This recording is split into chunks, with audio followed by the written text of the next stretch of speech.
Good evening. It's now 6:30, and I call to order the regular meeting of the Victoria City Council. Please join us in the Pledge of Allegiance. I pledge allegiance to the flag of the United States of America and to the republic for which it stands, one nation, under God, indivisible, with liberty and justice for all. The first item on our agenda this evening is announcements. The City Council will host its annual volunteer recognition event on Monday, June 10th at 5 p.m. at the Bayfront Park and Charleston Thune Bandstand. The Council will also name the 2024 Community Builder at this event. Everyone is welcome, and we encourage you to plan to attend and register in advance with our City Clerk. That is the only announcement this evening. There is one proclamation this evening that recognizes May 19th through 25th as National Public Works Week. I do not have that here at the dais. It's in the yellow folder. I do have it here at the dais. I'm sorry. Here we go. My apologies. A proclamation recognizing May 19th through 25th as National Public Works Week. Whereas Public Works provides services that are of vital importance to sustainable and resilient communities and the public health, high quality of life, and well-being of the people of the City of Victoria. And whereas these infrastructure, facilities, and services could not be provided without the dedicated efforts of all Public Works employees who are responsible for planning, improving, and protecting our city's stormwater management system, construction projects, streets, public buildings, parks, trails, and other structures and facilities essential for our residents. And whereas it is in the public interest for the citizens and leaders in Victoria to gain knowledge and maintain ongoing interest and understanding of the importance of public works, first responders, and public works programs in their respective communities. Now, therefore, be it resolved by the mayor and council members of the City of Victoria, we do hereby proclaim the week of May 19th through 25th as National Public Works Week. Our next order of business is to adopt the final agenda. Council, can I get a motion? Motion to adopt the final agenda. Second. We have a motion and a second. All in favor signify by saying aye. Aye. Any opposed? Motion carries. We'll move on to our next item, which is open forum. This is the opportunity for anyone to address the council on an item that is not on the agenda and not an application form that will be coming to the council at a future date. No one has registered to speak in advance, but if there's anyone in the audience that would like to address the council on an item, please step forward. Seeing no one, we'll move on to the next item on our agenda, which is our consent agenda. Items on the consent agenda are routine, administrative, and do not require deliberation or are housekeeping items that are required by law. They are approved with one vote unless someone requests an item to be considered separately. Ms. Hardy, does staff wish to pull any consent agenda items for separate discussion and vote? None from staff, Madam Mayor. Is there any member of the council who wishes to pull an item from the consent agenda? None, Mayor. No. Anybody in the audience looking to pull something from the consent agenda? All right, seeing none, I will entertain a motion to accept the consent agenda. I'll make a motion to adopt the consent agenda. Second. We have a motion and a second. All in favor signify by saying aye. Aye. Any opposed? Motion carries. Now moving on to our regular agenda. The first item this evening is item 6, which is our independent auditor's report for year-end 2023. Kicking that discussion off this evening is Assistant City Manager and Finance Director Tricia Pollock. Ms. Pollock, welcome. Thank you. Good evening, Mayor, members of the council. The City of Victoria contracts with an independent auditor, MMKR, and they have completed their audit for the year ending 12/31/23. Jackie Hegel, CPA, will present the results of the 2023 Annual Comprehensive Financial Report. Very good. Thank you. Ms. Hegel, welcome. Thank you. Well, good evening, and thank you for having me tonight. As Tricia said, my name is Jackie Hegel, and I'm a partner with MMKR. I'm here to present the audit results for the year ended December 31st, 2023. Just to give a little scope and timing or background on the audit process, our team does come out, I think it was mid-January, where we do our preliminary audit procedures. That's where we do our review of the internal controls, a lot of our Minnesota legal compliance testing that we have to do with state statutes. And then we come back in March, and that's where we do the bulk of our field work. The city has all the information prepared at that time, and then from there, we're preparing the financial reports that you have in front of you tonight that we will walk through. So moving on, this first slide here just summarizes our role as auditors. As auditors, our role is to issue an opinion on that basic financial statement. The city receives less than $750,000 in federal expenditures, so there is not a separate federal audit. That $750,000 is that threshold that triggers you have to do a separate audit of just the federal expenditures. But some background on that, many of you are aware the city has received the federal ARPA dollars that they've been spending in the current year and the previous 2 years. So in the current year, there was about $200,000 that was spent, and there still remains about $480,000 that'll have to be spent out in 2024 before that period of performance is over. As part of our audit, we also test the internal controls and compliance over the financial statement audit, and then also with that Minnesota legal compliance audit. So each year, the Office of the State Auditor releases what's known as the Legal Compliance Manual, and there's specific state statutes in there that as auditors we're required to test for. Moving on to the next slide then, you're gonna see all your results are great with the audit results here. For the basic financial statements, we issued an unmodified or a clean opinion on that basic financial statement. As part of our review over the internal controls over financial reporting, we had no findings to report. And for our compliance with the financial statement audit and with the Minnesota legal compliance audit, no findings to report in the current year. So overall, great results with no findings to report for 2023. Moving on here then, the remainder of the presentation is going to summarize some of the financial results of the audit. Starting with this first slide here, summarizes the governmental funds and that change in the fund balance from 22 to 23. If you're looking at the top portion, that summarizes it by classification of fund balance, starting with those non-spendable dollars, the restricted dollars, all the way down to unassigned. The bottom portion shows it by fund with the major funds separate and any non-major fund combined together. Overall, when you look at your governmental funds, you saw a slight decrease in the fund balance, down about $170,000.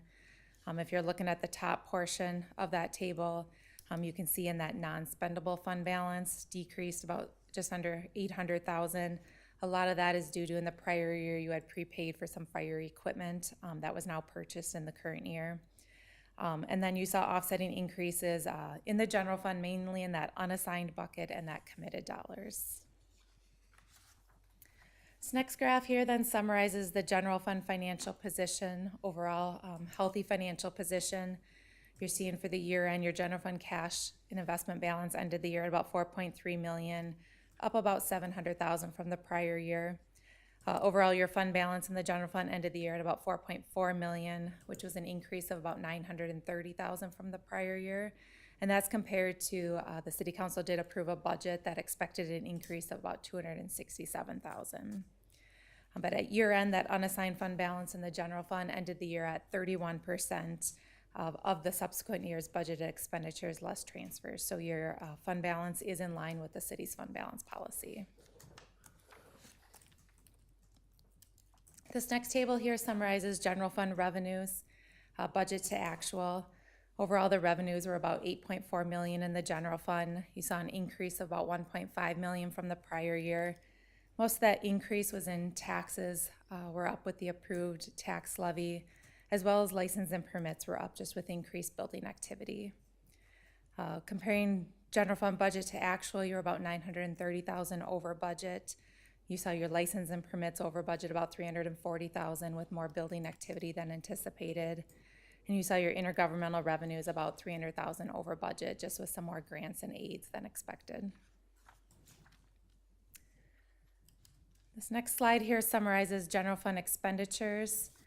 Over year, looking current year to prior year, you saw a slight increase, about $300,000 in general fund expenditures.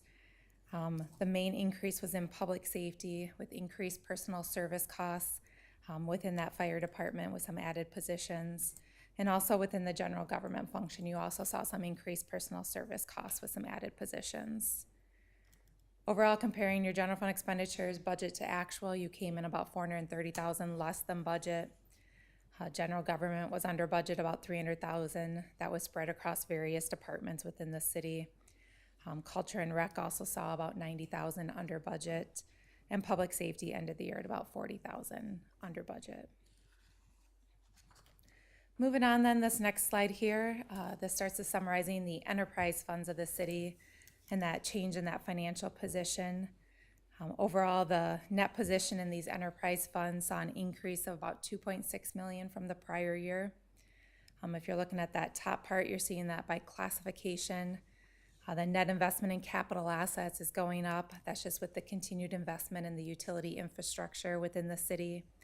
And then the unrestricted dollars, you're seeing that net position go up just about $1.9 million. And that's just due to the positive operating results in that water, sewer, and that stormwater management fund. And I'll walk through each of those funds, starting with the water fund here next. This slide here shows 5 years of operating results of that water fund. Overall, you're seeing your operating revenue increase in the current year, increased about $260,000, mainly with increased consumption and more connections in the current year. With that, you're also seeing your expenses go up slightly. But overall, the operating income, this fund ended with an operating income of about $610,000. Next slide here summarizes the sewer fund of the city. You saw your operating revenue in this fund increase slightly, about $35,000. Once again, just with some increased consumption and more connections. You did see your operating expenses go up about $200,000. A lot of that is in disposal charges and increased professional service costs. Overall, it ended the year though with an operating loss of about $470,000. But I will point out, if you're looking at that red line, that excludes the depreciation. So every year you do have depreciation on your capital assets, which is a paper entry, so to speak, that you have to record as an expense. So when you exclude that depreciation, you are seeing operating income of about $115,000 in that sewer fund. And then the last enterprise fund you have is that stormwater management fund. You're seeing some positive operations in this fund. Your revenues are up about $60,000. There was an approved rate increase in this fund in 2023. And your expenses were also up mainly in professional services. But this fund ended the year with operating income of about $45,000. And then the last slide I have here, this summarizes what we call the government-wide financial statements. So this is when you take all the funds of the city and you roll them all up into one snapshot. We call them the full accrual financial statements that are in the front of your ACFR. This includes all the capital asset activity of the city. It includes any long-term liabilities, all your bonds, any pensions that you have to pay into for para. And so a snapshot of your total net position when you look government-wide, you're seeing an increase of about $5.3 million. You can see in that table here, it's split between governmental activities and business type activities. You're seeing that increase in governmental activities, mainly in that net investment in capital assets. Once again, that is just due to the continued investment in the infrastructure within the city. And then that business type activities is going up, consistent just with the discussion I had as we walk through each of the water, sewer, and stormwater funds and those positive operations for 2023 in those funds. So with that, I can open it up if there are any questions. Very good, thank you, Ms. Higo. Questions, council? None here. All right, very good. I think you're off the hook. All right, thank you. All right, seeing no more discussion, there's no more action, there's no action to be taken on this item, but I do want to congratulate Ms. Pollock and her team for, again, another great audit and a clean finding. So we appreciate all your good work on that. Mayor, members of the council. Yes. I think, Heidi, please. just for the record, if council wouldn't mind accepting the report from the auditors, I think we would like to have that for the record. Okay, very good. I'll make a motion to accept the 2023 auditor's report as submitted. Good. We have a motion. Can I get a second? Second. We have a motion and a second. All in favor signify by saying aye. Aye. Aye. Any opposed? Motion carries. Very good. Thank you. Thank you, Mayor. The next item is item 6.2. This is the Victoria South preliminary plat, annexation, conditional use permits, variance, and planned unit development. Presenting this evening We have City Planner Brian McCann. Mr. McCann, please. Thank you, Mayor and council members. Yes, tonight we do have a submittal for a preliminary plat, preliminary PUD, annexation, conditional use permits, and a variance from Golden Valley Land for the Victoria South residential development. So as you're aware, the major subdivision process has 3 phases, the first being sketch plat, which this applicant went through back in January of this year.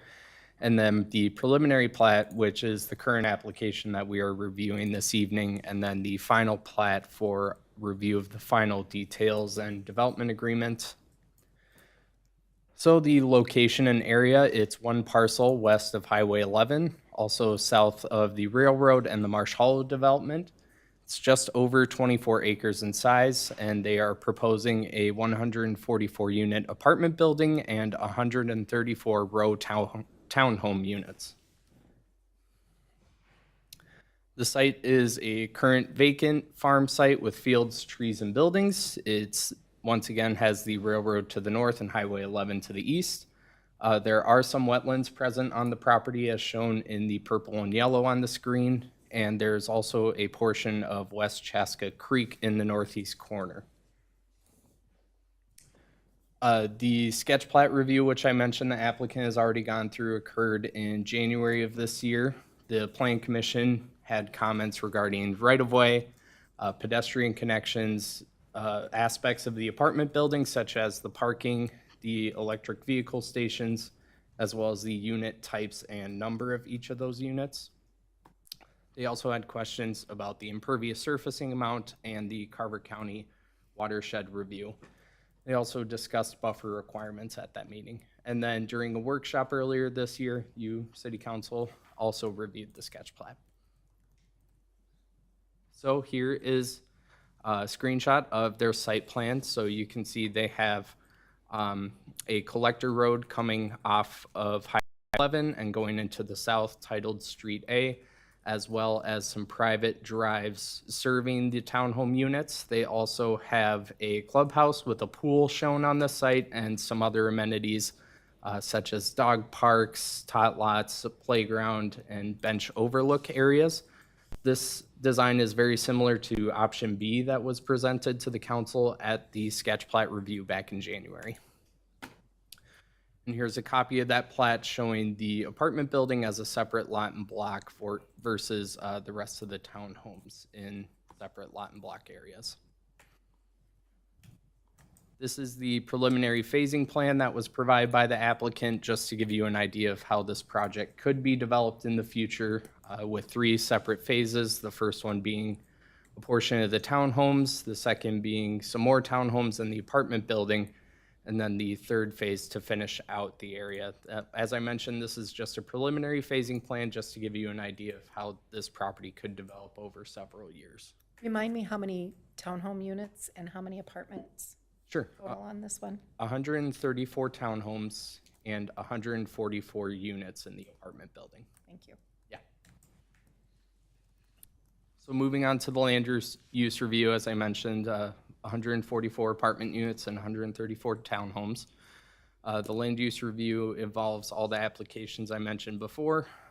Specifically, the shoreland variance is related to temporary impacts to the shore impact zone, and the conditional use permits are for exceeding the maximum 100 allowed units in our R4 district, as well as a residential shoreland PUD for a portion of that area near West Chaska Creek. So our 2040 comprehensive plan guides this property for a mix of high-density residential and open space. This allows for a density range between 12 and 36 units per acre. With the townhomes and the apartment building, the request is about 14 units per acre. And as you can see, I thought it was worth mentioning that there is a flex employment area to the south in the purple, as well as low-density residential and the railroad to the north.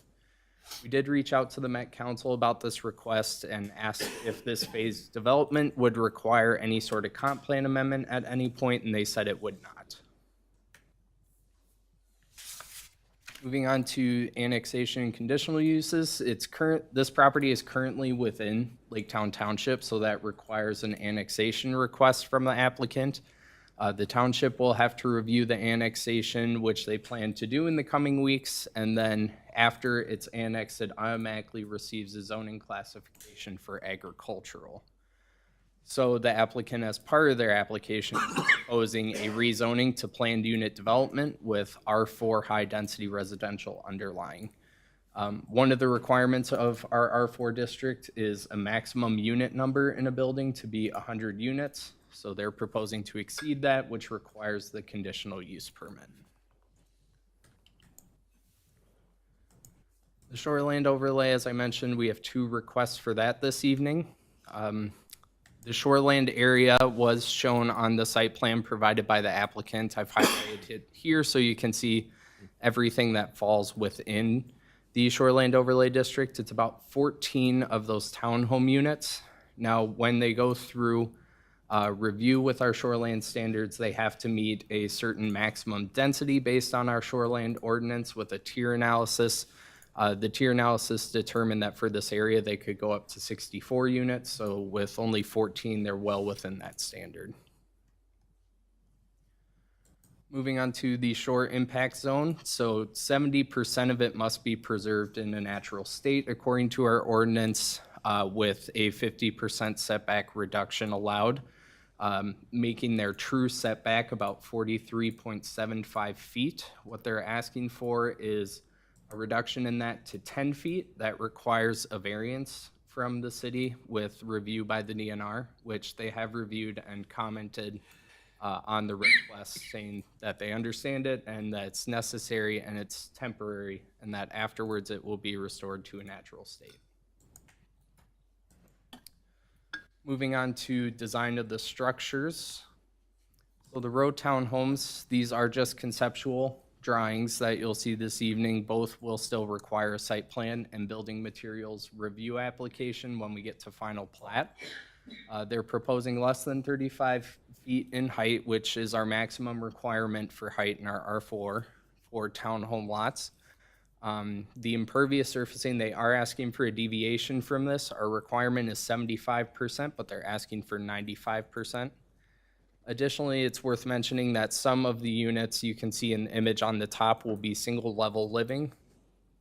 Excuse me. So they have a longer back to allow for people to park in the garage and walk in and have everything on a single floor, so they don't have to go up or down any stairs in their home. And then you'll see as the design that was provided to us, it's a very modern design, very similar to the Marsh Hollow townhomes that are currently under construction. The apartment building, this is also conceptual. As I mentioned, we'll still need an application for that with the final plat. They're proposing a building height of 55 feet or 4 stories, and the impervious lot coverage is proposed to be at about 62%.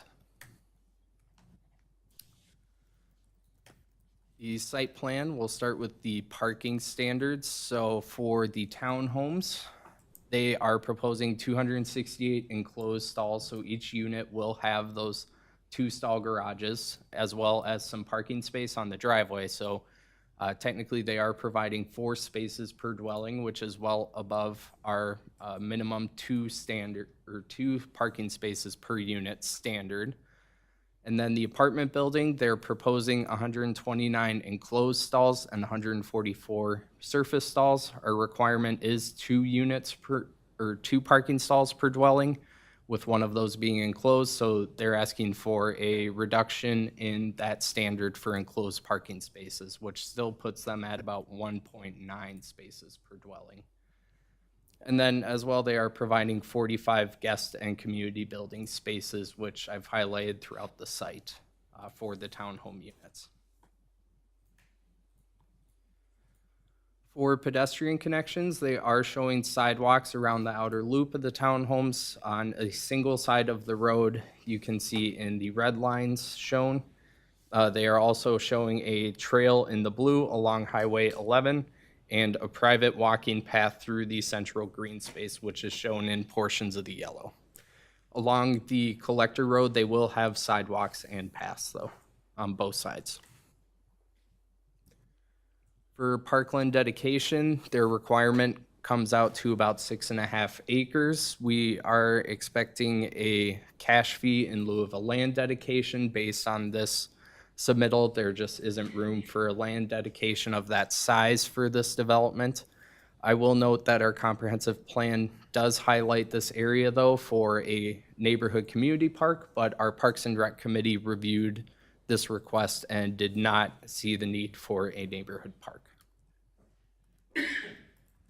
Moving on to the landscaping, they are proposing 132 trees and 264 shrubs. Those trees include boulevard plantings every 35 feet. They are showing some areas they have pointed out here.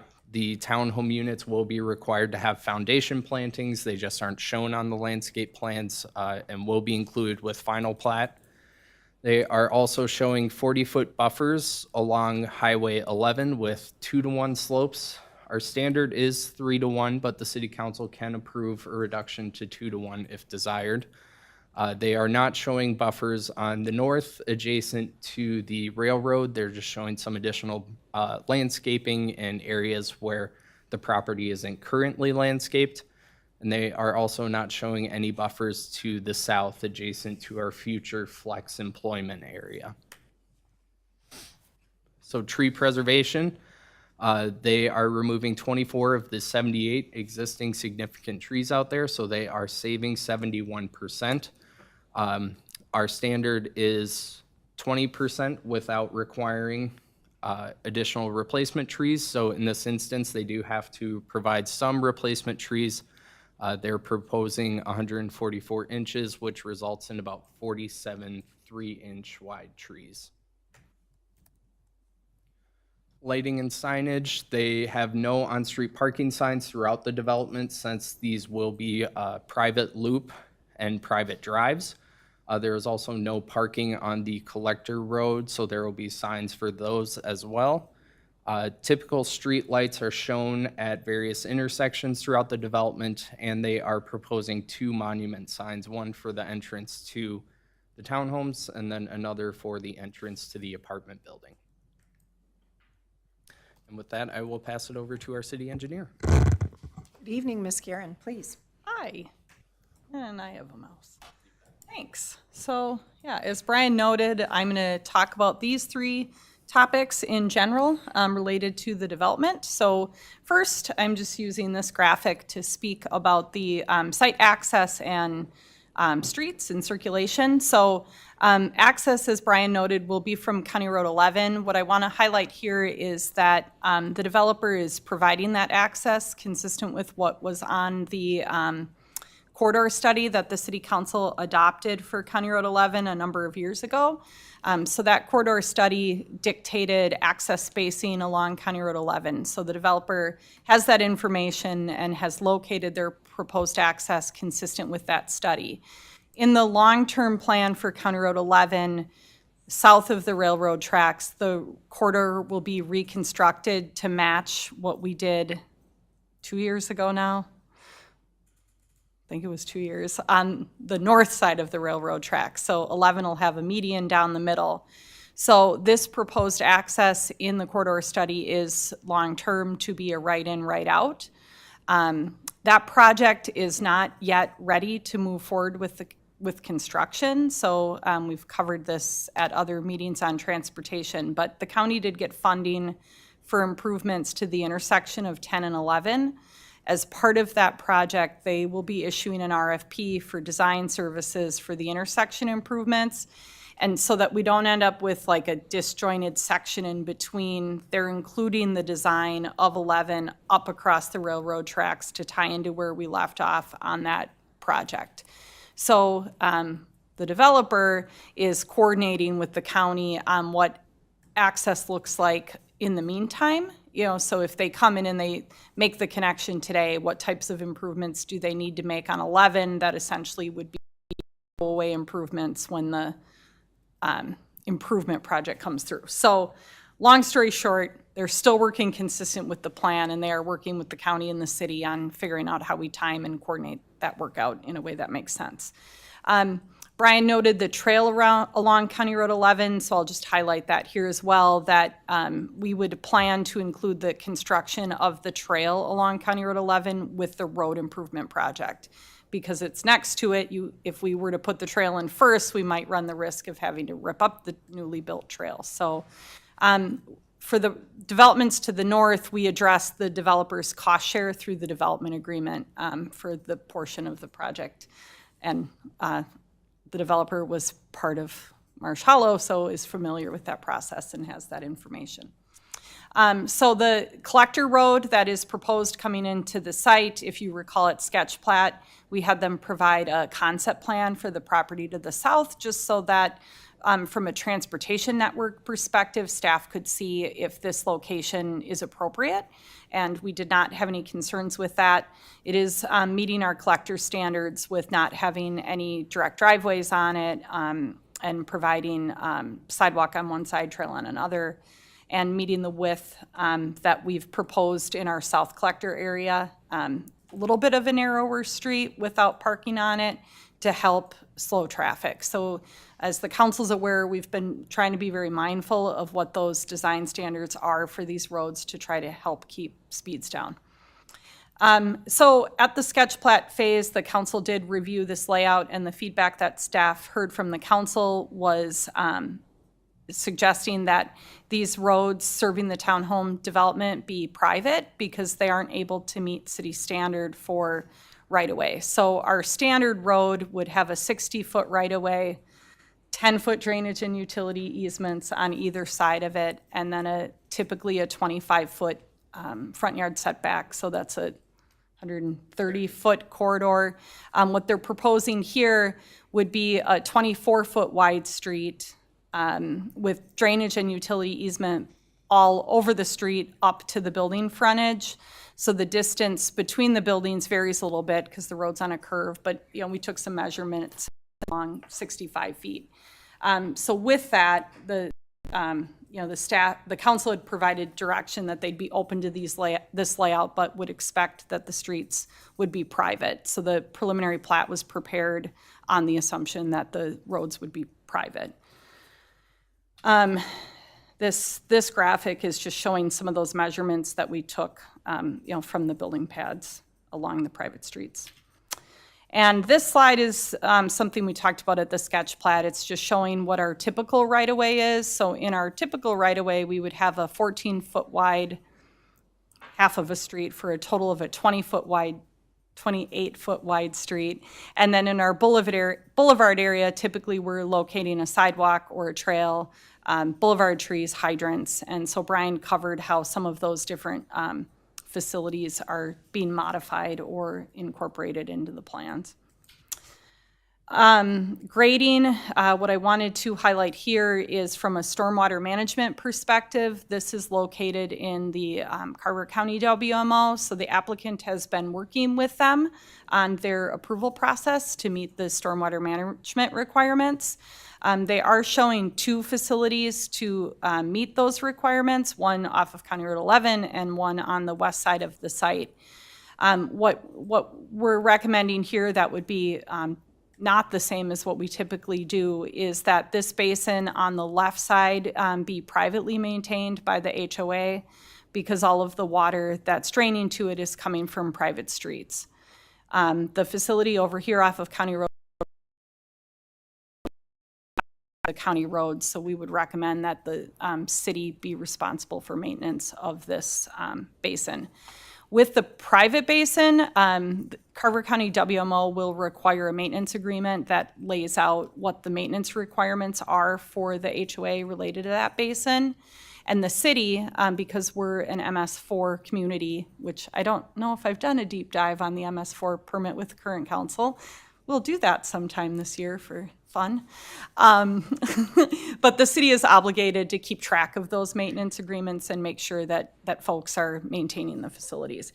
We have a handful that are privately maintained in the community. The Able Light development, which is a private street neighborhood with an apartment building and townhomes, those facilities are privately maintained. Churches, schools. If we had commercial development outside of downtown, we would anticipate that those would be privately maintained because they'd be located on private property. Okay, so utilities. So we are getting ever closer to having utilities to the intersection of Highway 10 and 11 that the city's been working on since I got here in 2001. So with the development, the developer of this parcel will extend sewer and water from the north side of the railroad tracks underneath the railroad tracks. Those will be trunk facilities, so they will be larger diameter and they will be extended to the south boundary of their property to serve the balance of the south growth area. We're working through some technical details related to the depth and confirming the sizes of those pipes. That's typical for us to be working through once they get past preliminary plat and are into detailed design of that work. The balance of the property is proposed to be served by our lateral size sewer and water mains.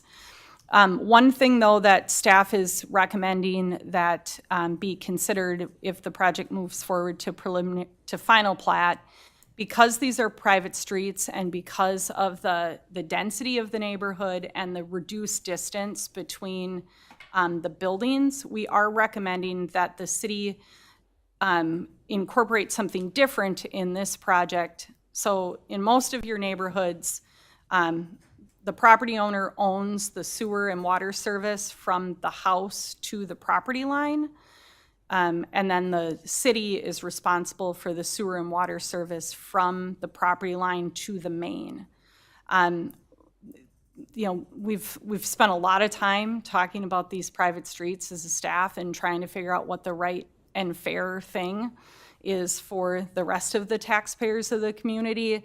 And we are recommending that the sewer and water services be private to the main in this neighborhood. And part of the reason for that, and we've been building some more of these townhome units. We've got the stub streets design that we've implemented north of the tracks, up in the Whispering Hills neighborhood.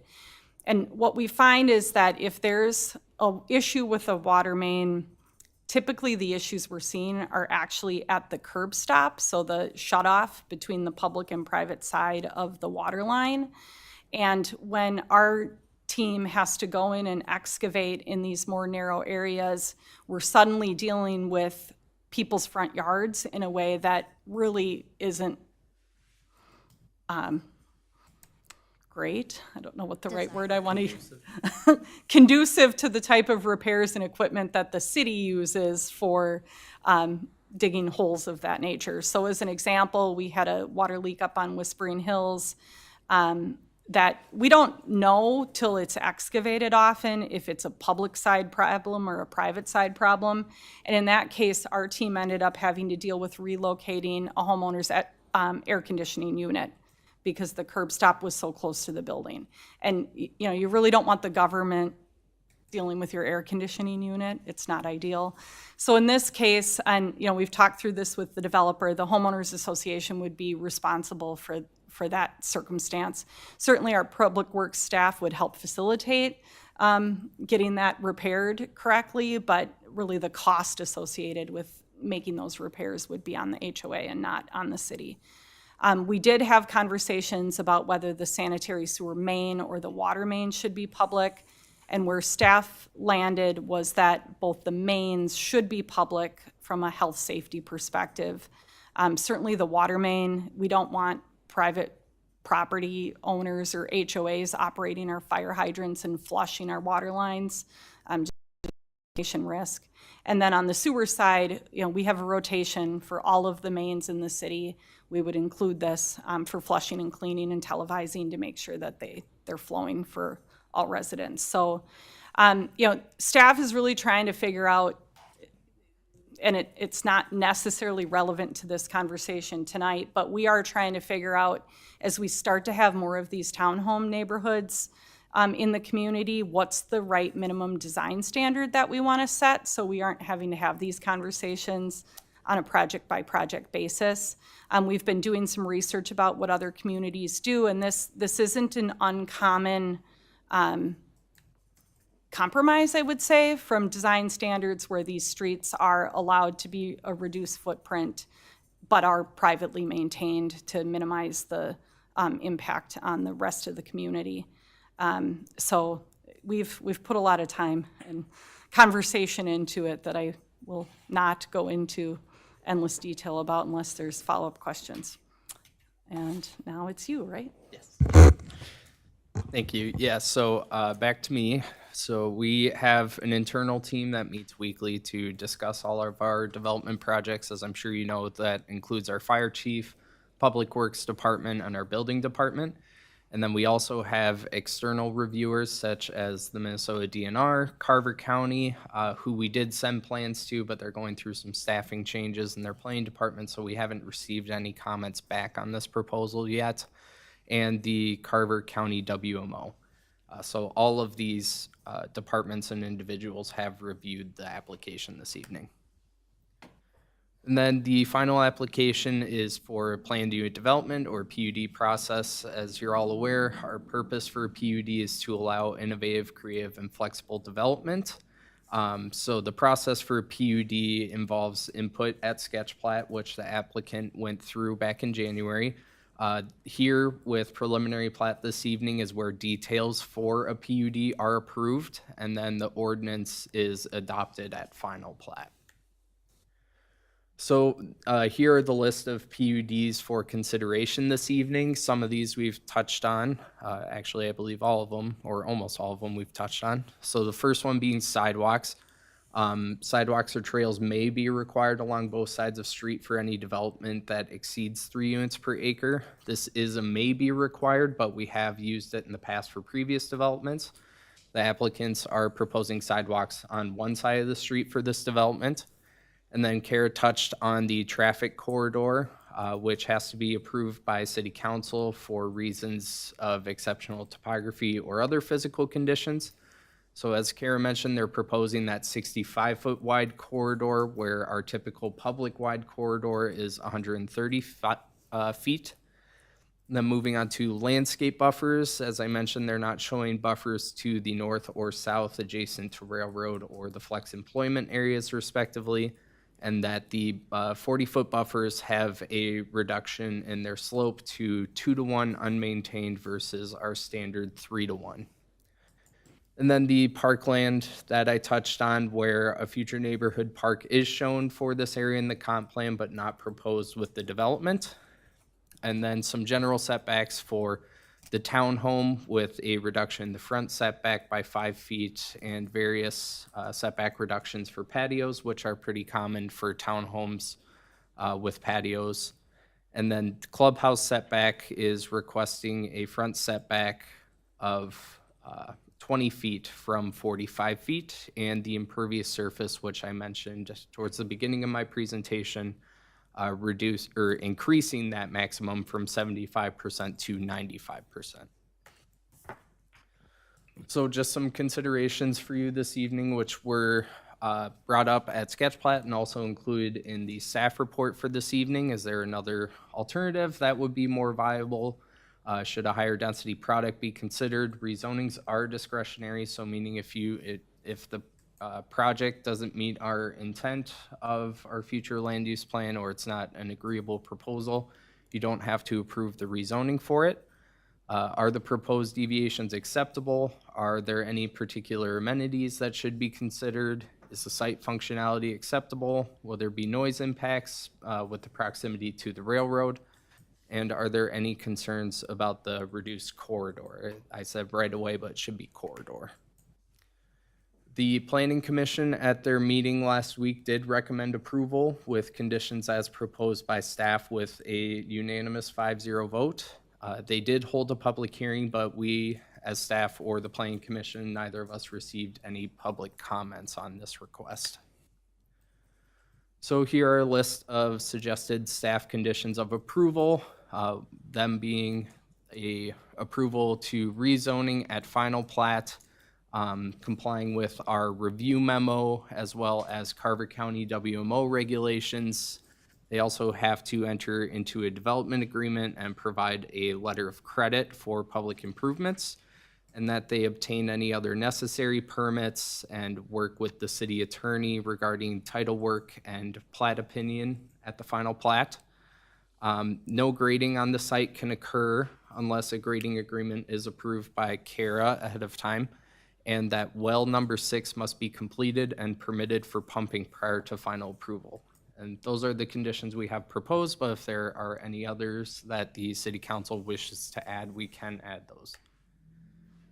So tonight we have 2 motions for you. The first motion being to adopt the resolution for the preliminary plat and associated applications. So we're trying to provide options now in the future in case you do end up deciding you want to deny or table an application. So this is the first motion for the evening, and then the second motion would be to adopt the resolution approving the annexation.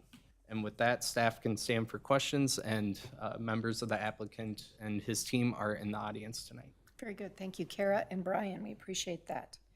Council, questions? Mayor? Okay. I'm not on the council, but I have a question. Is that all right if I step in and Please. just to clarify, I think what's being, thank you, Mayor, being teed up.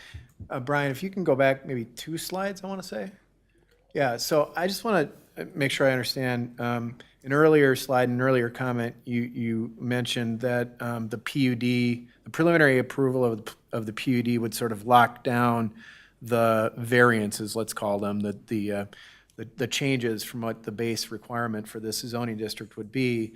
And you say in the conditions for approval, and this is in the resolution that's going to be in front of the council tonight, the second one is that the applicant shall address the things that are listed in the staff memo from April 12th. And as I read that, and I'm sorry I didn't catch you earlier than right now, but I didn't get around to reading the memo until earlier today. As I see it, the memo raises quite a few issues that are related to those PUD deviations. So I guess the sort of technical question is, are you intending that by approving the resolution with that condition, that staff would still have some flexibility on working out all of those issues that are listed in the April 12th memo, or that we are in fact locking down all those issues? And I guess the other reason I'm asking that question, other than the obvious reason, is just that I see in the resolution there are also findings made. The council would make findings about the variance, about the CUPs, about the preliminary PUD, and about the preliminary plat. And the preliminary PUD findings could be read, I think, to be saying that the plans, all of the plans as submitted, are being approved. And as I understand it, the intention is that there would be additional plans that have to be updated plans that have to be submitted. So I just want to make sure that we understand the tension between what group of things is being finally approved here right now and what things are remaining open to be addressed by further plans down the road. Does that make sense? Yeah, I believe so. Yeah, and so a lot of the comments, as you see in our staff review memo, have to do with final construction plans as well. So I guess the intent was that it would encompass what's being proposed this evening, as well as staff comments for corrections in the future. Okay, so in the April 12th, Mayor, if I may. Yep. Follow up. Yeah, in the April 12th memo, you've again listed a bunch of things, and then the applicant, the developer, has responded in a bunch of places that additional plans are going to be submitted. You're wanting to preserve staff's ability to review and comment and ultimately approve or not approve those to be submitted additional plans. Correct. Am I saying that correctly? Okay, great.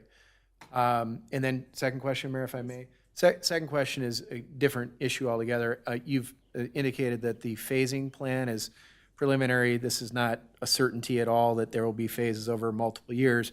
If there are plans, and this may be for applicant to speak to, but if there are phasing to be done, do we know, would it be intended that there would be a first edition, second edition plat process? So it's not one final plat with multiple phases spelled out in the development agreement. It would be independent additions to the development. Correct, yes. Okay. I should have clarified that. It's meant to be 3 separate final plat applications. Yeah, and then Mayor, sorry to be blathering on. So the only reason I asked that question was because I see that in the resolution, again, that will be in front of the council, there are some things that need to be done by final plat. That's how the resolution refers to it. I take it we're talking about the final plat of the first edition, if there's going to be phasing done. Correct. Okay, fair enough. Good. Thanks, Mayor. Okay, very good. All right. With that, council, questions, comments? Can we go back to that list of conditions? I've got a couple of questions. So, and maybe this is a question for the developer, so I'm not sure who wants to step forward and introduce yourself, and let's have a conversation. Madam Mayor, council members, my name is Matt Pavick, civil engineer on the project and one of the development team. Got it. Very good. Okay, one of the questions that I have is this all market rate housing, apartment buildings, townhomes, all market rate? Right now, our plan is market rate for the townhomes, Okay. and we have a apartment builder that is looking at an affordable apartment building. Okay, so the townhomes are affordable, and then No. I'm sorry, the townhomes are Townhomes will be market rate. And then rental. there may be an affordability component to the apartment building. Correct. So as you go through, and these streets, again, much narrower than what we typically build here in Victoria, so we want to privatize those streets. One of the concerns that we hear a lot is HOA fees get to be pretty sturdy with a lot of those kinds of things. Do you have any ideas around what those HOA fees look like? How much does that add to the cost of the home?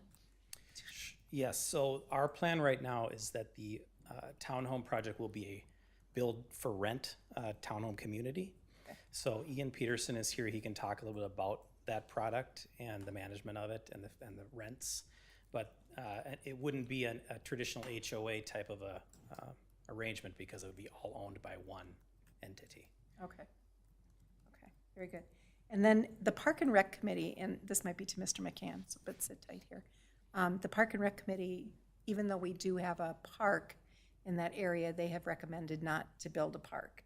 What's the story behind that? Mayor and council members, so if a park is desired in this area, it doesn't have to necessarily come with this development. I was just outlining that it is in our future land use plan highlighted in this area. Regarding the Park and Rec decision on why not to require one here, I think they were comfortable knowing that we have other facilities in town, other parkland areas that need our attention currently, where the parkland dedication fee would be more useful than land dedication specifically for this area, as well as the other amenities that the applicant is providing, such as the dog parks and the bench overlooks, the tot lot, the clubhouse, the playgrounds. So those things are sort of functioning as that park. Correct, yep, but those will be private amenities for the townhome and apartment residents, so those won't be public areas and thus can't be excluded from parkland dedication requirements. Okay, very good. And then the narrowness of the streets, one of the things that we're always concerned about is access for emergency vehicles. And I know that the fire department had a chance to take a look at this. Can you speak to that a little bit? Are they? Yes, so I'm sure Matt can touch on it as well because he's had a discussion with our interim fire chief, but with the second access not being there currently, what was proposed by the applicant and approved by our interim fire chief is to hold off on landscaping on the entrance for the collector road from County Road 11 until that second access is developed in the further to the south, just in case something were to happen at that intersection and they needed to get through, then there aren't trees in the way and they would be able to just hop the curb and get into the site. I'm just gonna add one thing too. Yeah. The engineer did provide fire truck turning movements for the private drives based on the equipment the city said they have, and that all seemed to work, so. Okay. So on that topic, just really quick, Do we have some language that we're gonna have reserved in the development agreement, that there is gonna be some sort of reserve that's set aside for that future plantings? I mean, it could be 10 years till Yes. South Growth area. Sure.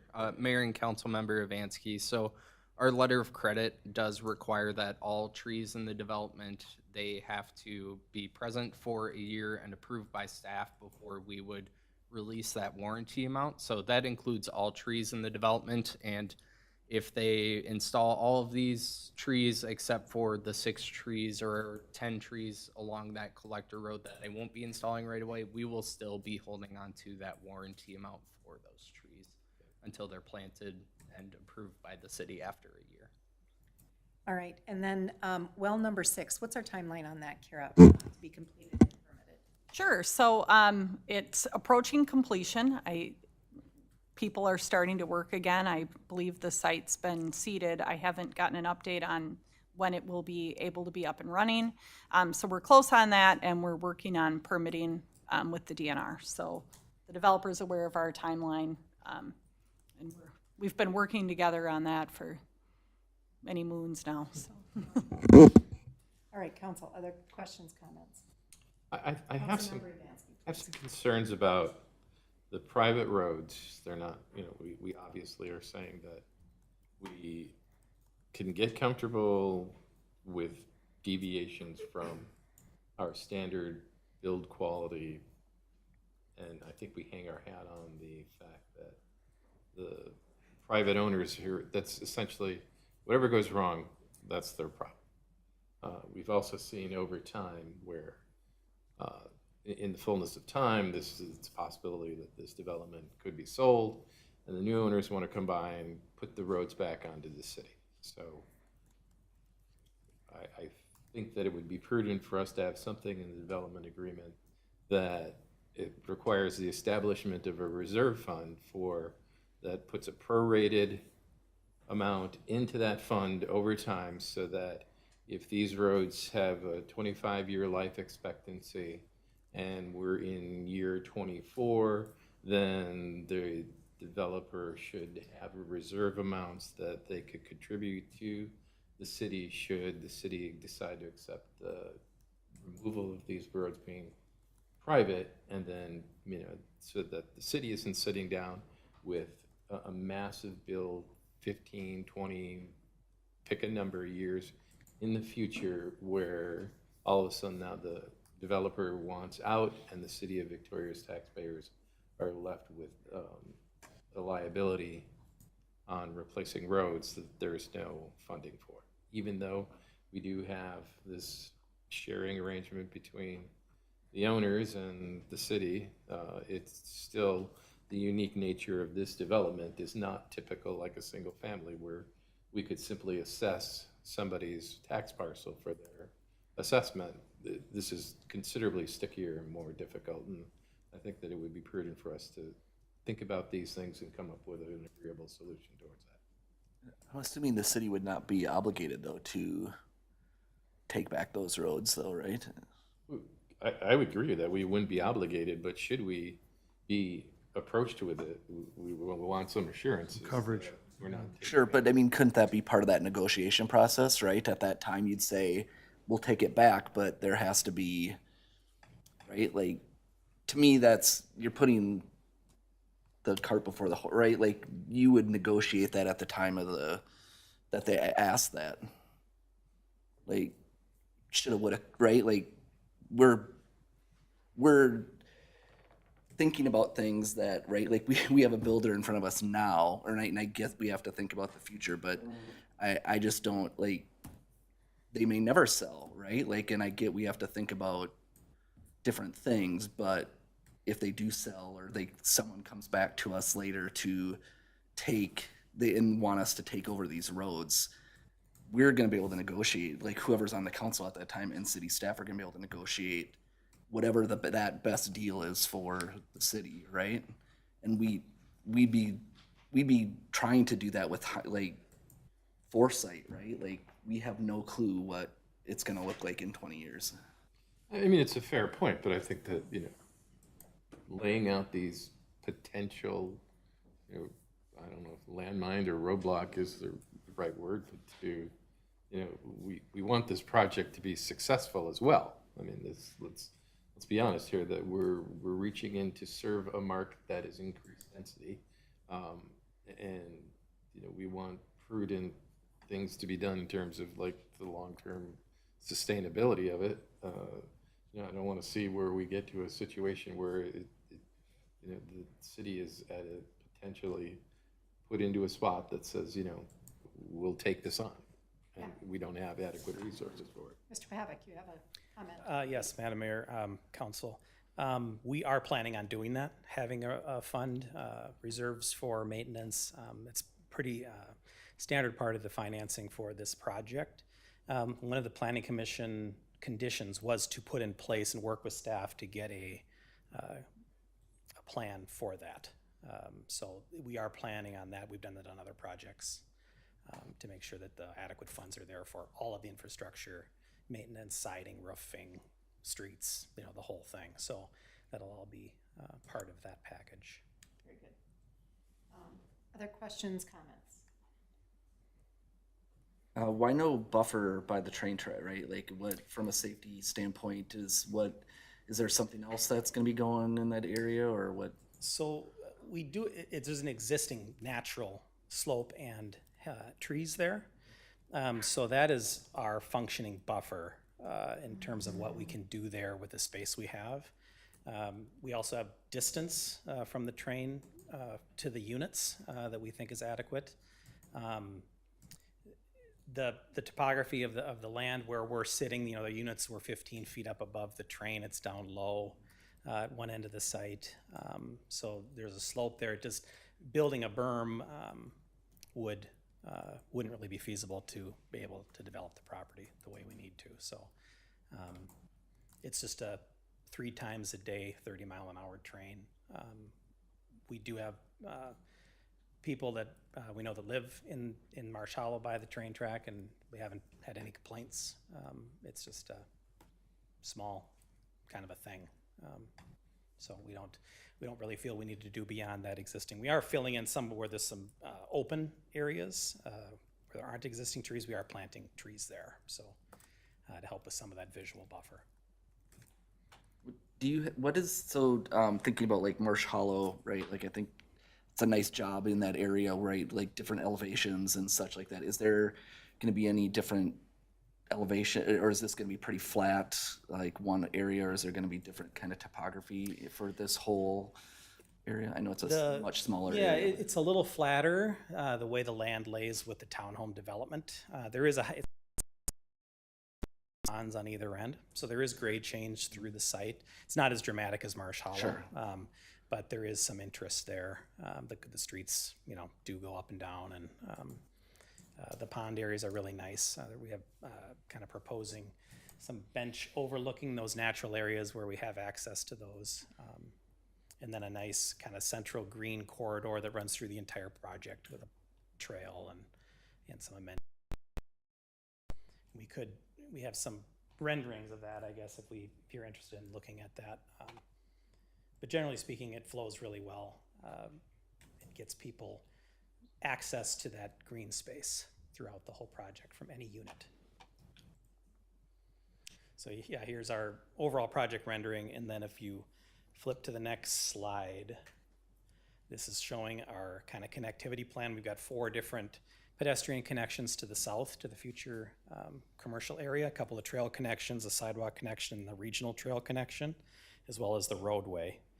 And then a looping sidewalk throughout the entire corridor of that looping private street, and then a trail through the backyard. So you can come out of any unit, hop on a trail or on a sidewalk, and walk all the way around, you know, anywhere you want to go on the project. So we think it's got really nice pedestrian connectivity.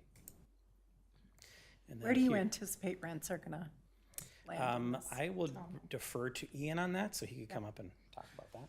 Then while he's doing that, I had a question on the townhomes too, but, so go ahead. B.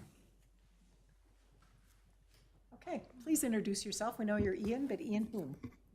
Great. Thank you very much, Madam Mayor. My name is Ian Peterson, and we did the Marsh Hollow single-family development, and we're currently building through that, and it's going very, very well. Rents over there currently start at about $28.75 a month, and they go all the way up to $42.75 for the big 5-bedroom walkout home. Here, our end unit, one-level living plan, we're proposing to start around $26.75 or $2,700, somewhere in that range. And then the bigger unit, which would be a 4-bedroom, 2.5-bath end unit on the ones that don't have the single level, those would be about $3,100, with the middle units being about $2,900. Are you all rented out in Marsh Hollow? That would be a great, great day. As of this weekend, we have 67 of the 110 leased. We've turned over 75 homes, and we have 50 people living there already. So, Good, yeah, thank you. yep. So on these units here, it looks like it's 4 units to 6 units per complex or portion of the neighborhood, right? Yep. Section, whatever Yep. you want to call it. Is it the 6-unit ones, there's no more than 2 one level then, kind of anchoring each side? Is that Yeah, kind of what you're doing? Been a vision of mine for a long time, and finally able to bring it to fruition. Yeah. So the way those single level units live, to get the egress for the bedrooms, Yeah. they need to be in the back of the home. Got it. And so the living is actually out the side, and so they don't work on interior units. So they're always on the Always going to be on the end, okay. Okay. But I think you said that's the 2675 is the Correct. single level all the way up to 3100, okay. Yep. Got it. Yep. It And just, those- it looked like square footage wise, those might even be bigger. Yeah, so on those single level plans, and this is just based off of feedback on our 2-bedroom, 2-bath, Yeah. detached single-family home. On the townhomes, we actually are doing scissor trusses and putting a bonus room, just open space upstairs, and that will allow residents to either use that as additional living space, storage space, grandkid space, whatever that Okay. turns into.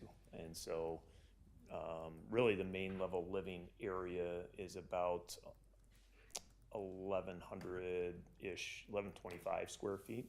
Okay, And on the single family end, it's 1,275 square got feet. it. Thank you. Yep. Thank you. Thank you.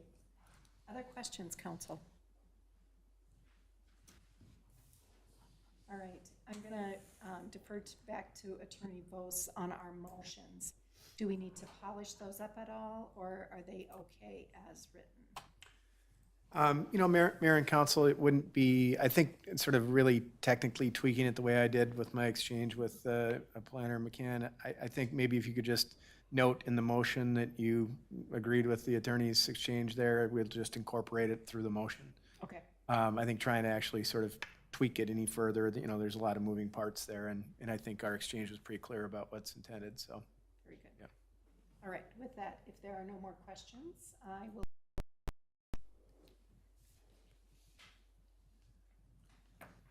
Motion to adopt the resolution approving the preliminary plat and associated applications for the Victoria South residential development with staff proposed conditions, or with staff proposed conditions and incorporating Attorney Vos's comments.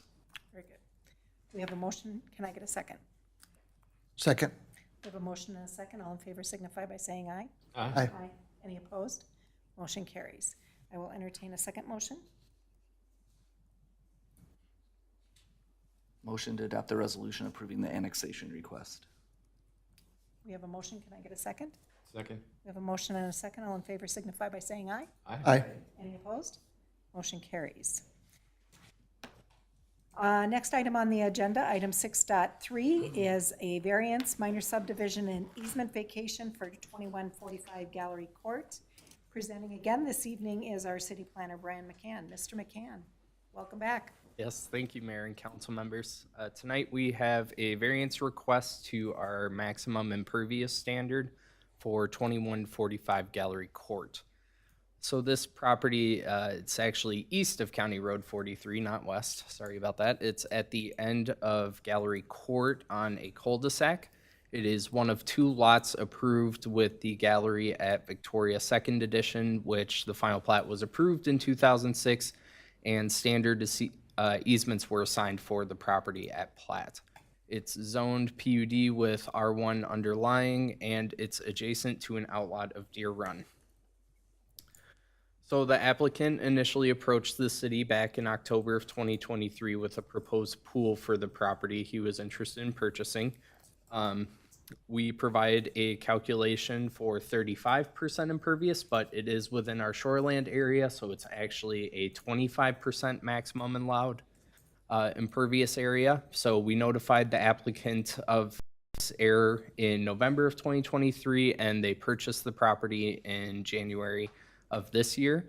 The land sale with the city-owned outlot was considered by the city council at a meeting in April 8th, and the city council rejected the offer, and a variance was suggested as a potential path for remediation for the applicant. As I mentioned, you discussed this at your meeting at April 8th. At that meeting, you did continue a public hearing for the easement vacation request, and that was due to the applicant proposing to purchase approximately that half acre, and the request was denied. So moving on to the variance request this evening, as I mentioned, they're proposing to exceed the maximum 25% allowed impervious surfacing amount. They did go through the Minnehaha Creek Watershed District since it is close to wetlands in the back. They are not requiring a wetland delineation for this request, and this property also does not meet our definition of a bluff. So they don't have additional setbacks in their rear yard related to bluff impact zone.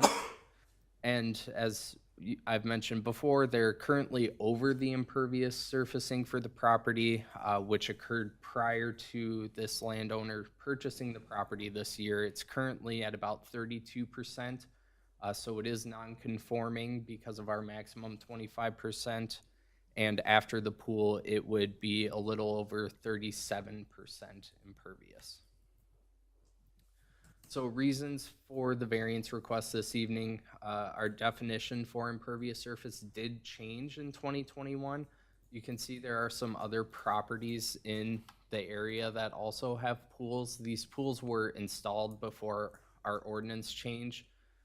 This definition did include a change to include surface area of a pool when considering impervious surfacing. So when these applicants had their pools installed in the past, they weren't required to include that pool surface in their calculations, but now anyone moving forward with a pool request is required to do so.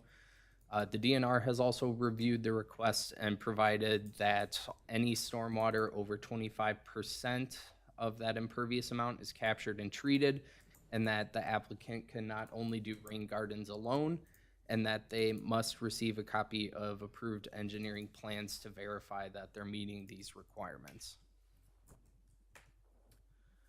So with the variance, there are 3 practical criteria that are needed to be reviewed with any variance. So the first one being, is the request reasonable? A residential pool is a reasonable request for a residential property. Are the hardships unique and not created by the landowner? The property owner did not create the already exceeded impervious amount, combined with the staff error that I mentioned and the impervious definition adjustment in 2021. And then, will the request alter the essential character of the neighborhood? There are other pools in the neighborhood already, which I've shown, which would not result in an alteration to the neighborhood's character. And part of the application this evening does propose a land swap of a little over 2,500 square feet. This would be required for the property owner to have the pool in the location to meet setback requirements. What this would do is essentially result in a net zero. It's a property line adjustment. He isn't purchasing any land from us. He's simply shifting the lot line to meet setback requirements for the pool location. Poor grades and existing improvements in other areas of the property make any alternative location for this request difficult. And with that, they do need some partial easement vacations for some areas of drainage and utility easements, which I've highlighted in yellow, and new easements would be provided through that minor subdivision process with their surveyor. So the easement vacation, the minor subdivision, and the variance are all contingent on one another for this applicant's plan. The Planning Commission did review this with a public hearing at their meeting last week on May 7th. We did not receive any comments from the public during that meeting, and they recommended approval with staff proposed conditions with a 4-to-1 vote. So on the screen here, I have some proposed conditions that were included with the resolution.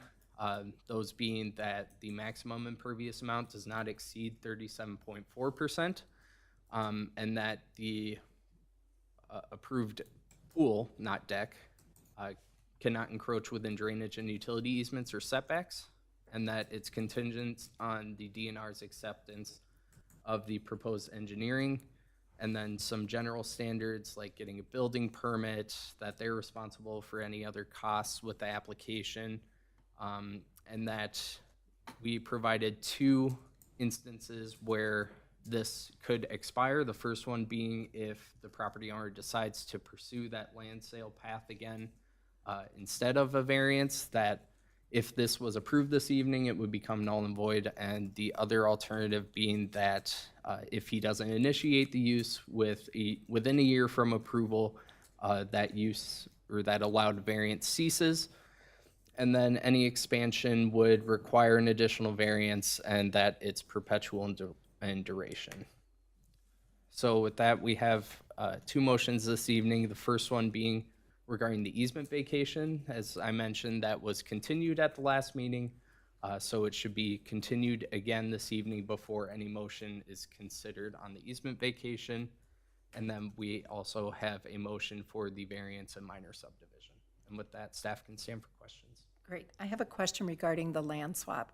Is there, how does that get recorded? I mean, do they have to go through the whole recording to make sure that we all know that now this is city property and that's private property?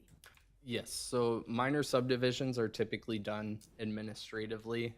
What happens is the applicant brings in a deed or a surveyed plan that staff reviews, and then the city clerk has a special seal for minor subdivisions to check off which standards are met and approved by the city with her signature. Okay, but there is some recording that goes permanently into, Correct.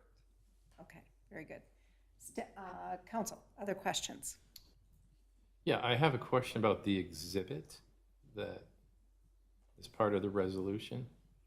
Is it just a drawing error that there's a proposed drainage easement that's still sitting in the city's outlet?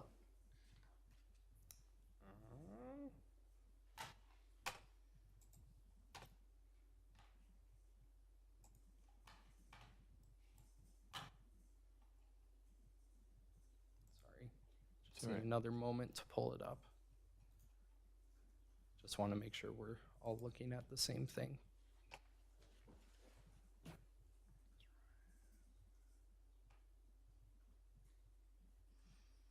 Is this the easement that you're referencing? Yes, wouldn't there be a need to put a proposed drainage easement inside of these lot lines? Correct. So I think I can clarify this. This area that's outlined here was the original proposed area by the applicant for the land sale. I'm guessing the surveyor just forgot to remove that portion with this application. But yes, a 10-foot wide easement would be established here for the exhibit. But would there not be a 10-foot wide easement for drainage and utility established at all the adjusted lot line edges? This is the only adjusted lot line. So what would happen here is, well, I guess, are you talking about? Yeah, so would there not be drainage and utility easements that now shift into the other sides of these former? Correct. Okay, so, I mean, I would think that one of the conditions, if we approve this, is that we get an updated survey that reflects those reestablished drainage and utility easements. Sure. Okay. All right, before I reopen or continue the public hearing, is there any more comments from council? Well, and so to be clear, so the land, if we go back to some of the the things that gave rise to the variance in the first place, I believe that there was language that said something about, there was a shift in our requirements. With the definition adjustment?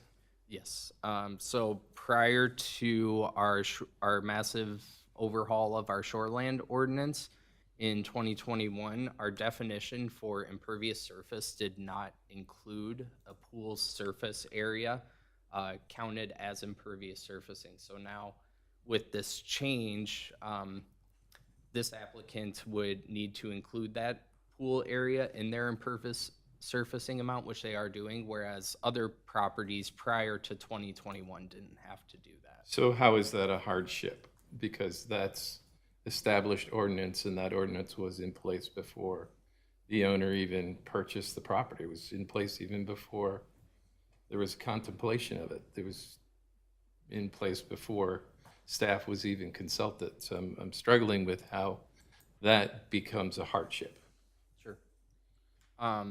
So that is one of the items that was not created by the applicant. I guess it's not unique relative to this property alone, since it is a citywide ordinance for impervious surfacing.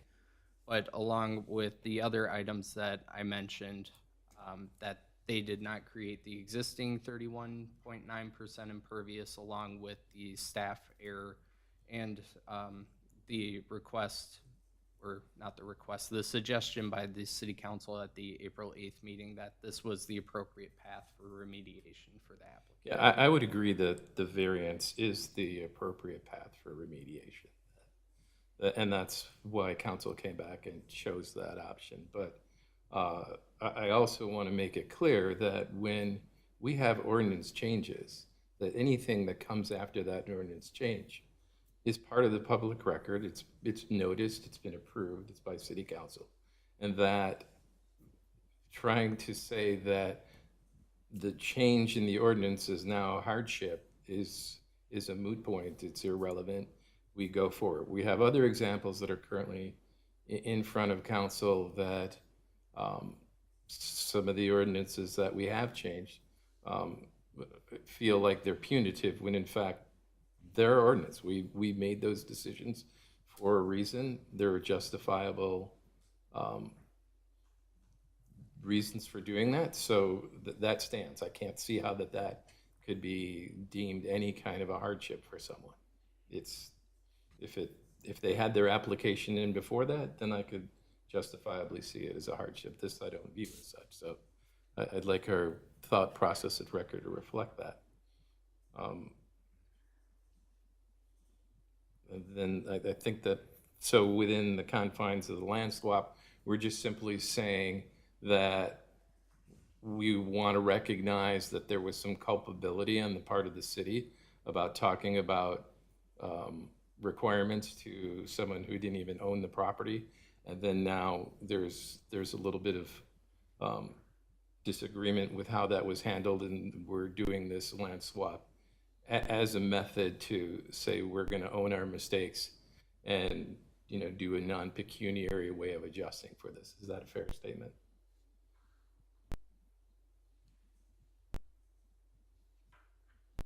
I mean, I think the current property owner did not create the overage on the impervious surface. That's true. I agree with that. Their your desire to build a pool here is, I mean, I think this is a good way to get to yes for. Yeah, I mean, but it's a good way to get to yes, but I want to be clear that one of the concerns that we have is about setting precedent. And we don't want to engage ourselves in a process where we have other residents saying, you did this, and where's my piece? Understood. And so I want to bear the facts out that we're choosing to do this in this one instance as a way to get to yes, as a way to placate a conversation that the city, in its right, could have been absolutely wrong about that, and to whoever owns the property to be in line with the ordinance as they exist. So I want to make it clear to the citizens of Victoria that we're making this as what I would feel is a one-time accommodation so that we can get to yes and move forward from this. Understood. Okay. All right. Any other comments, questions? All right. With that, we do need to make a motion to continue the public hearing from April 8th, 2024. So council, can I get a motion to reopen the public hearing? Motion to continue public hearing. And a second, please. Second. All in favor signify by saying aye. Aye. Any opposed? Motion carries. So this is a public hearing, which I will now open, and if there is anyone in the audience who wishes to speak to this item, please come forward. We need to ask again if there is anybody who wishes to speak to this item, and then again a third time if anyone wishes to speak to this item. And seeing no one, I will now close the public hearing and open this to continue any council discussion if there is any. And seeing none, I will, for this item, we're looking for two different motions here. So one related specifically to the variance with a minor subdivision, and the second for the vacation of the easement. So council, can I get a motion? Motion to adopt the resolution approving an easement vacation for 2145 Gallery Court. We have a motion. Can I get a second? Second.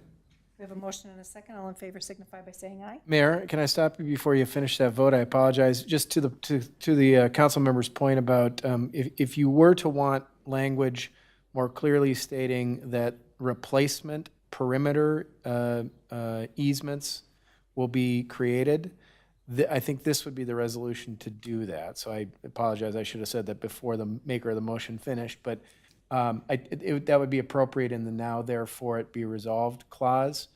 And I don't know that you need to wordsmith it right now, but if the maker of the motion and the seconder wanted to see that language, that would go in that last paragraph, and I think staff can work out a couple of words to add there to make that clear. Okay, so we will consider that a friendly amendment if that is okay with Councilmember Roberts and then Councilmember Reif. Yes. Yes. All right, we have a motion and a second. All in favor signify by saying aye. Aye. Any opposed? Motion carries. Can I have a second motion, please? Motion to adopt the resolution approving a variance and minor subdivision for 2145 Gallery Court with staff proposed conditions. I have a motion. Can I get a second? Second. We have a motion and a second. All in favor signify by saying aye. Aye. Any opposed? Motion carries. Very good. The next item on the agenda, item 6.4, which is an update on the Victoria Vet Clinic building design. Presenting this evening is once again our hardworking city planner, Brian McCann. Brian. Thank you, Mayor and council members. A while back, we had a conditional use permit and site plan application from the Victoria Vet Clinic for a new location just down on Steiger Lake Lane. Part of that application did approve some architectural plans proposed by the applicant, which incorporated a blend of stucco and stone with asphalt shingles in some natural and earth tone colors. As I mentioned, they did receive approval for this design, but after they did explore some additional architectural renderings, and so we thought it would be pertinent to bring that back to the city council for consideration this evening. So here are some of the designs, which include board and batten siding with decorative barn accents and natural and earth tone colors, also capped with a metal roof.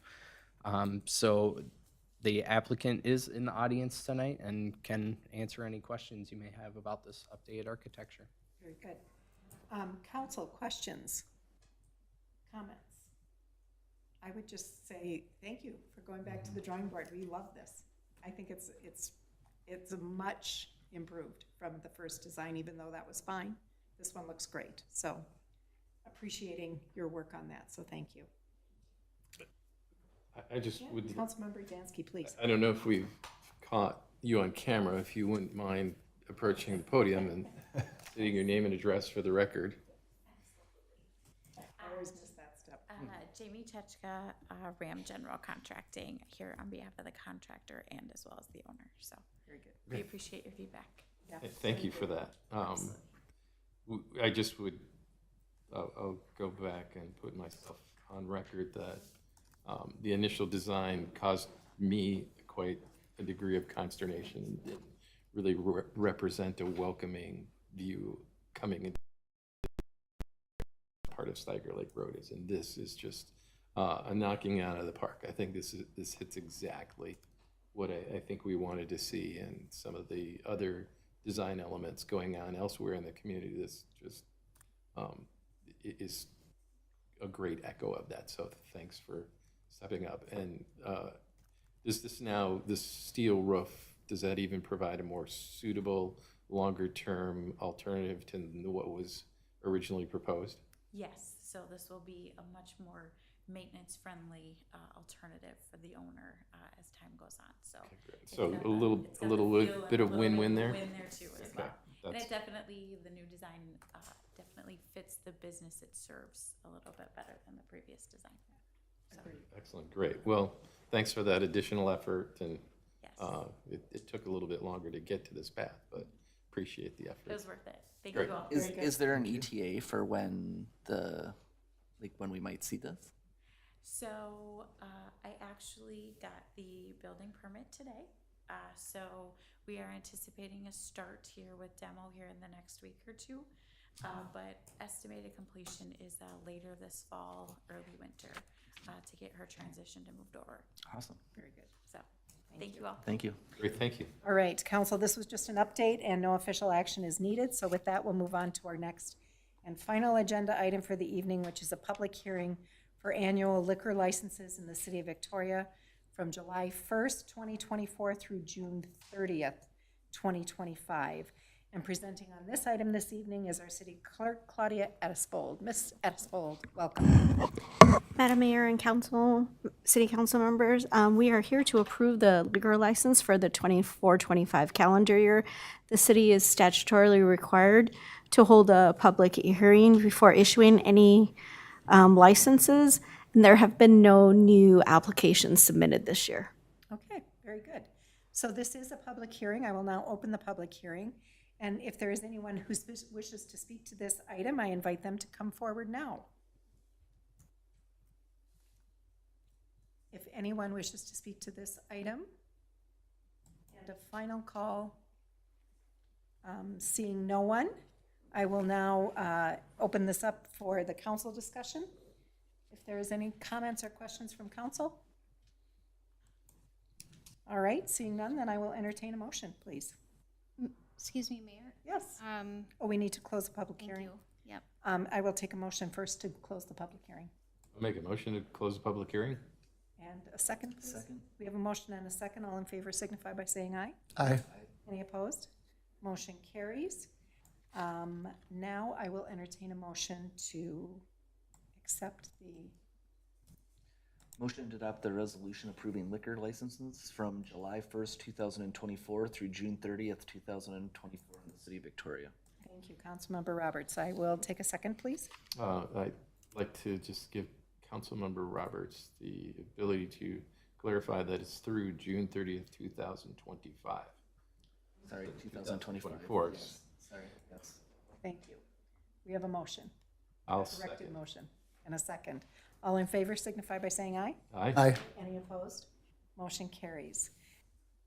We are now moving on to reports and emerging issues. Attorney Vos, anything from you this evening? Nothing hot from the legal world. Mayor to report. Thanks. All right, very good. Ms. Hardy, anything from staff? Thank you, Mayor. Members of the council, our city clerk has an update for you. Oh, very good. Ms. Edisfold, what have we this evening? Madam Mayor and council members, I wanted to point out that we have a new art rotation as part of our continued collaboration with Deb Zeller Studio. Anyone who is interested in viewing the art on display is welcome to come to City Hall during normal business hours. And if there is an art piece that you love, we could put you in contact with the studio.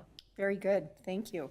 And again, that is during business hours, whenever City Hall is open, you can view this beautiful art on display here in the council chambers. Council, any reports from council this evening? None from me, Mayor. All right, seeing none, I will entertain a motion to adjourn. Motion to adjourn? Second. We have a motion and a second. All in favor signify by saying aye. Aye. Aye. Any opposed? Motion carries. We stand adjourned.